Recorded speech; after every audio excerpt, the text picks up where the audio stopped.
MMS ఎట్లా ఉందో MRPS అనేది కూడా అట్లా ఉంది. బలంగా ఉంది.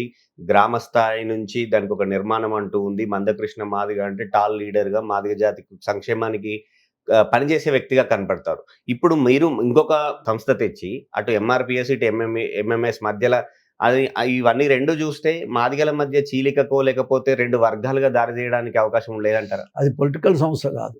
ఇది పొలిటికల్ సంస్థ. అది సామాజిక పరమైనటువంటి పోరాటం చేయటానికి పెట్టినాం. అయిపోయింది. దాని పని ఏందంటే వర్గీకరణతోని అయిపోయింది.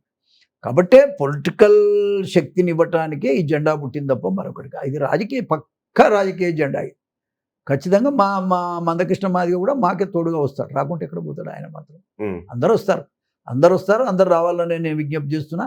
అందరం కలిసి పనిచేద్దామని నేను విజ్ఞప్తి చేస్తున్నాను. కానీ ఇక్కడొక మొన్న ఇటీవల ఒక సుప్రీంకోర్టు జడ్జిమెంట్ వచ్చింది సార్. మీరు చూసే ఉంటారు.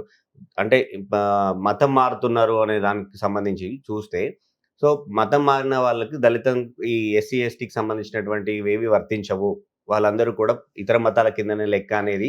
సో అది రాబోయే రోజుల్లో ఈ దళితులకు సంబంధించినటువంటి ఆ జడ్జిమెంట్ ఇబ్బంది కాదా? ప్రభుత్వాలు దాన్ని కొంత అదిగా తీసుకుంటే దానివల్ల ఇబ్బంది కాకపోవచ్చా?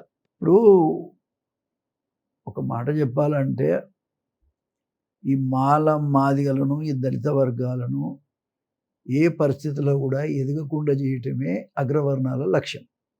ఈ కుల వ్యవస్థ అనేది ఎవడు పుట్టించిండో అని అమ్మకడుపు గాల ఇది మంట మండుతూ ఉంది. విషయం ఏంటంటే అసలు మాకు జరిగిన అన్యాయం మీద ఎవడికి ఒక సింపతి లేదు. అయ్యో పాపం వీళ్ళను అంటుకోలేకపోతేమి, ముట్టుకోలేకపోతేమి, స్కూలుకు రానియకపోతేమి, బడికి రానియకపోతేమి, గుడికి రానియకపోతేమి, మరి ఇంత బాధ పెట్టినాం. మరి ఇంత బాధ పెట్టినప్పుడు నీ గుళ్ళకు నువ్వు రానియలే, ఎవడో గుళ్ళకు రానిచ్చిండు. మరి ఎటు పోవాలి మనిషి? రానిచ్చినో దిక్కుపోతారు. నీ ముళ్ళు ఏమైందండి?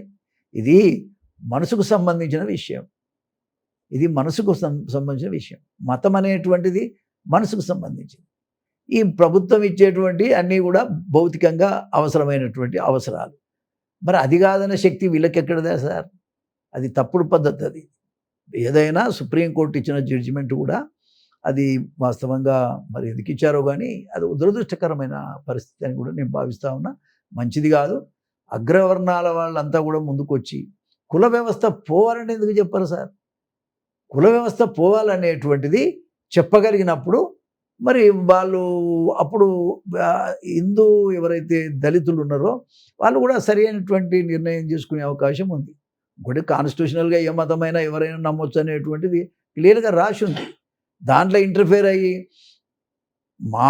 మాదిగలు దళిత వర్గాలకు సంబంధించిన వాళ్లకు ఆ కులమే కాబట్టి కులం పోయింది. వాళ్ళ మతం పోయినంత కులం అయితే పోదు కదా. మీరు కులాన్ని తీసేయలేరు. అది పుట్టుకతోనే మాకు అన్టచబుల్స్ అని పెట్టారు. దాంట్లో భాగంగానే ఏదో ఈదుకుంటే జీవిస్తూ ఉన్నారు. ఇటువంటి టైంలో మీరు ఆ రకమైన నిర్ణయం అది మంచిది కాదు. అది ఉపసంహరించుకుంటే మంచిది. కుల వ్యవస్థ పోవాలనే నిర్ణయం ప్రభుత్వాలు చెప్పాలి. ప్రభుత్వాలే ముందుకు రావాలి. ఇవాళ సెంట్రల్ గవర్నమెంట్ ఒక నిర్ణయం తీసుకొని కుల వ్యవస్థను రద్దు చేయాలనేటువంటి అభిప్రాయం కింద వాళ్ళు ఉండగలిగితే జేజేలు కొడతారు కదా ప్రజలు. ఇంకా బయటకు ఎందుకు పోతారు? బయట పోవటానికి కారకులు ఎవరు?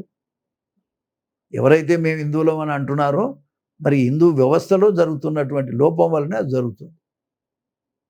కాబట్టి అది జరగకుండా ఉండాలంటే కుల వ్యవస్థ రద్దు చేయాలి.